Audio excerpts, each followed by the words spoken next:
Hello बच्चों, let's see the question. So question is asking that consider the following two reaction. Two reaction is given here, and after that the question asking that according to given informations the correct statement is R. So is R में oblique होना चाहिए, हालांकि यहाँ पे is R मतलब कौन सा सही है, एक या एक से ज्यादा भी सही हो सकता है।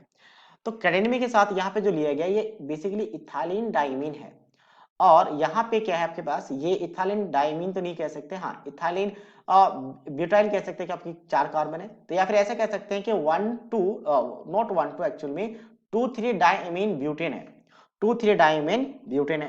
तो इनमें यह कहा गया है कि आपके पास कौन सा ऑप्टिकली एक्टिव होगा, ठीक है, A optically active, B optically active inactive, या फिर ए ऑप्टिकली इनएक्टिव होगा, बी ऑप्टिकली एक्टिव होगा, या दोनों इनएक्टिव या फिर दोनों एक्टिव होगा, हमें ये डिसाइड करना है।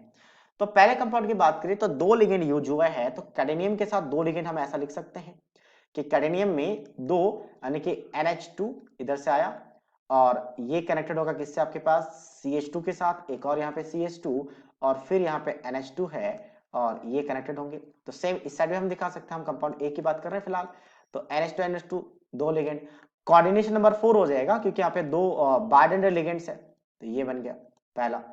दूसरे की बात करते हैं, दूसरा वाला कैसा होगा। दूसरे वाले में कैडेनियम अगर हम देखें +2 है, फिर से +2 का ऑक्सीडेशन स्टेट है, जो यहाँ पे लिखा गया वही रहेगा।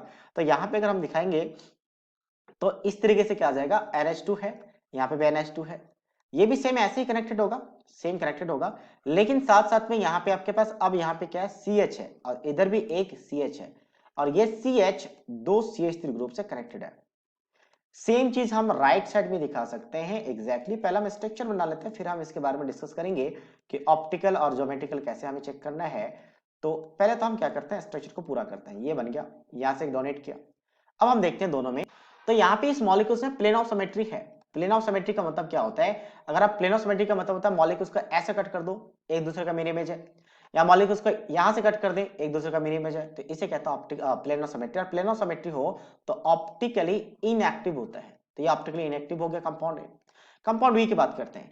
कंपाउंड बी में वैसे आपको दिखेगा कि यहाँ पे प्लेन ऑफ सिमेट्री है, मतलब इस कोऑर्डिनेशन कंपाउंड के लिए यहाँ पे भी प्लेन ऑफ सिमेट्री है, लेकिन साथ साथ में यहाँ पे कारल सेंटर है। कारल सेंटर, कारल सेंटर का मतलब क्या होता है, एक कार्बन में चारों वैलेंसी डिफरेंट हो, एक कार्बन पे चारों वैलेंसी ए बी सी और डी डिफरेंट हो और इसको सी डैश कह लेते हैं, तो इसे कहते हैं कारल सेंटर। और कारल सेंटर के मतलब वो हमेशा ऑप्टिकली एक्टिव रहता है अगर एक कारल सेंटर हो और उसमें कोई प्लेन ऑफ सिमेट्री नहीं होता।